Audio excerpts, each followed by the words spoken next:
कुछ हमें annual function पर कुछ बातें याद जरूर करनी चाहिए।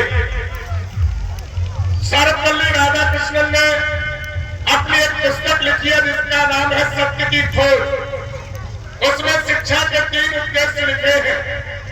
पहला है नैतिकता। यदि विद्यार्थी और अध्यापकों में नैतिकता नहीं है, विद्यालय परिसर में नैतिकता नहीं है, तो वो फिर शिक्षा किसी काम की नहीं होती है और वो शिक्षा ही नहीं है। इसलिए नैतिकता का बहुत बड़ा होना आवश्यक है। मैं व्याख्या नहीं करूंगा नैतिकता की। दूसरा व्यवहार, व्यवहारिक होना चाहिए। एक विद्यार्थी विद्या लेने वाले को व्यवहारिक होना चाहिए और विद्या प्रदान करने वाले को भी व्यवहारिक होना चाहिए। और तीसरी चीज है शिष्टाचार। निश्चित रूप से बिना शिष्टाचार के, बिना आचरण के, बिना आचार के जीवन ही शून्य है। इसलिए शिक्षा तीनों को मिलाकर के होती है। जहाँ पर नैतिकता नहीं है, जहाँ व्यवहार नहीं है और जहाँ शिष्टाचार नहीं है, वहाँ कोई भी शिक्षा नहीं है। इसलिए शिक्षा के लिए तीनों चीजें जरूरी है। और शिक्षा वो शेरनी का दूध है। शिक्षा वो शेरनी का दूध है जो पिएगा वही दहाड़ेगा। निश्चित रूप से मैं आप सबको बहुत शुभकामनाएं देना चाहता हूँ। भाई नरेंद्र पाल जी हमारे आर्य वीरदल के शिविरों के माध्यम से भाई ज्योति बसु के कंधे के साथ कंधा मिलाकर के काम कर रहे हैं। लंबे समय तक शिविरों में ग्रीष्म काल में आदरणीय मंगल सेन आर्य और बहुत सारी टीम के साथ रहे। मैंने इनके नजदीक व्यवहार को देखा है। यदि शिक्षक है तो नरेंद्र पाल जी जैसा शिष्ट होना चाहिए। और ये जो सर्वपल्ली राधाकृष्णन ने 3 प्रकार की बातें शिक्षा के उद्देश्य बताए, इन तीनों को एक ही व्यक्ति में देख रहा है तो वो प्रबंधक नरेंद्र पाल जी है। निश्चित रूप से उनके लिए कर्तव्य ध्वनि से हम उनका स्वागत अभिनंदन करते हैं।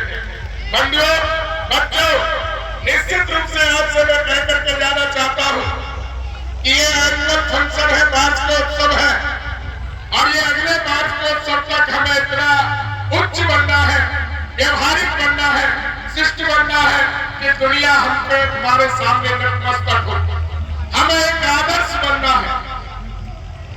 हमें राम की तरह आज्ञाकारी बनना है, लक्ष्मण जैसा तपस्वी बनना है, हनुमान जैसी स्वामी भक्ति पैदा करनी है और हमें महाराणा प्रताप जैसा प्रताप करना है, महाराजा शिवाजी जैसा हमारे अंदर साहस होना चाहिए और महात्मा चाणक्य जैसा हमारे अंदर नीति और ज्ञान होना चाहिए, योगेश्वर श्री कृष्ण जैसा स्वाभिमान होना चाहिए और योग विज्ञान होना चाहिए।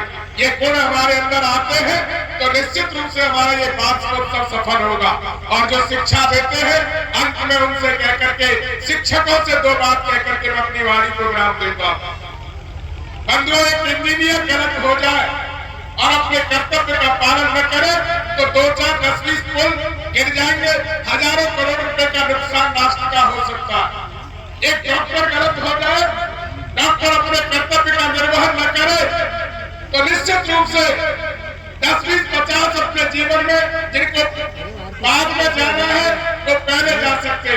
लेकिन एक शिक्षक गलत हो जाए, शिक्षक अपने कर्तव्य का निर्वहन न करे तो निश्चित रूप से वो नई पीढ़ी नहीं युग बिगड़ सकता है। और एक शिक्षक के कर्तव्य पालन करने से युगों में परिवर्तन आ सकता है। चाणक्य एक शिक्षक ही थे जिन्होंने इस देश की सीमा को काबुल और कंधार तक लगा करके जो विश्व विजेता कहने वाला सिकंदर, उसकी मृत्यु हो गई। उसके सेनापति ने सेल्यूकस में खान पर आक्रमण किया। चंद्रगुप्त चाणक्य की बुद्धि और चातुर्य, कला और कौशल था कि उसको इतना गिड़गिड़ाया, इतना युद्ध में परास्त हुआ तो उसने कहा कि मेरी चंद्रगुप्त चाणक्य से मित्रता करवाओ। किसी ने कहा मित्रता तो आज है, कल बिगड़ सकती है, इसलिए रिश्तेदारी कर लो। और उसने इतिहास साक्षी है, उसने अपनी पुत्री हेलेन का विवाह चंद्रगुप्त के साथ किया और दहेज में काबुल और कंधार को देकर के चला गया। एक शिक्षक के ही कर्तव्य पालन का परिणाम है। बंधुओं, निश्चित रूप से एक चाणक्य सैकड़ों चंद्रगुप्त बना सकता है, लेकिन हजारों चंद्रगुप्त मिलकर के एक चाणक्य नहीं बना सकते, एक शिक्षक नहीं बना सकते, एक अध्यापक नहीं बना सकते। आप सबका बहुत बहुत धन्यवाद। आप सबको ढेर सारी बच्चों को ढेर सारी शुभकामनाएं। आप सभी आयुष्मान वर्चस्वी तेजस्वी धनस्वी बने और इस विद्यालय परिवार को बहुत बहुत शुभकामनाएं। आदरणीय नरेंद्र जी को बहुत बहुत शुभकामनाएं। धन्यवाद।